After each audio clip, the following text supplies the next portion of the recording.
High hello everyone, welcome back to my mini blog. आणि आजचा mini blog असणार आहे फोटोशूटचा. या आधी ज्या लोकेशनला फोटोशूट झालं आहे ते ट्रायंगल खाली दिसत असेल तुम्हाला, त्याच्यावर जाऊन तो पूर्ण व्हिडिओ बघा. कोणत्या लोकेशनला शूट झालं आहे, कसलं शूट होतं आणि कशा पद्धतीने शूट झालं ते. आणि आता आपला दुसरा प्रवास सुरू झालेला आहे, तो म्हणजे सासवडपासून आपल्याला पोहोचायचा आहे अलिबागला. तर हा प्रवास आहे 180 किलोमीटरचा आणि आपण तो पार करणार आहे मुंबई पुणे एक्सप्रेस हायवेने. खूप सारे आपल्याला बोगदे लागलेले आहेत मध्ये आणि खूप छान निसर्गरम्य वातावरण वाटते. प्रवास म्हणजे फक्त चालायचं, खूप ट्रॅव्हल करायचं आणि त्या लोकेशनला जाऊन पोहोचायचं इतपतच मर्यादित नसून ते एक सुंदर अनुभव असतो आपल्यासाठीचा. खूप सारे अनुभव येतात आपल्याला प्रवासात, म्हणूनच म्हटलं जातं प्रवास आपल्याला खूप काही शिकवून जातो.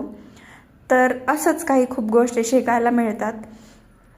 आणि आता आपण 180 किलोमीटरचा अर्धा प्रवास कंप्लीट केलेला आहे आणि आपल्याला 4 वाजेपर्यंत पोहोचायचं आहे तिथे अलिबाग लोकेशनला.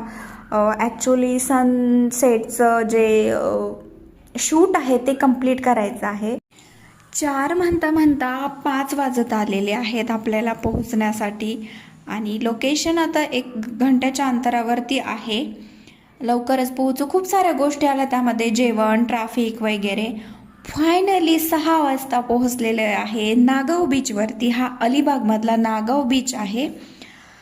आणि आता थोडा सनसेट कमी राहिलेला आहे. ॲक्च्युली थोडंसं लेट झालं आहे पोहोचायला, बट यामध्ये पण शूट होऊन जाईल.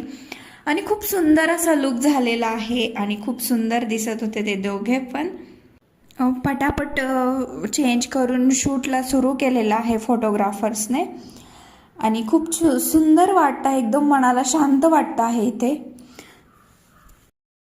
कधी कधी उत्तर शोधायला नाही, शांत बसायला समुद्राजवळ यायचं असतं. इथे आल्यानंतर सगळा गोंगाट थांबतो, फक्त लाटा, वारा आणि आपण असतो. असंच निळं शुभ्र पाणी बघायला भेटतंय, निळसार आकाश बघायला भेटतंय आणि तांबडट आपला हा सनसेट बघायला भेटतो आहे. आणि असा होता हा मिनी ब्लॉग. थँक्यू. भेटूया नेक्स्ट मिनी ब्लॉगमध्ये.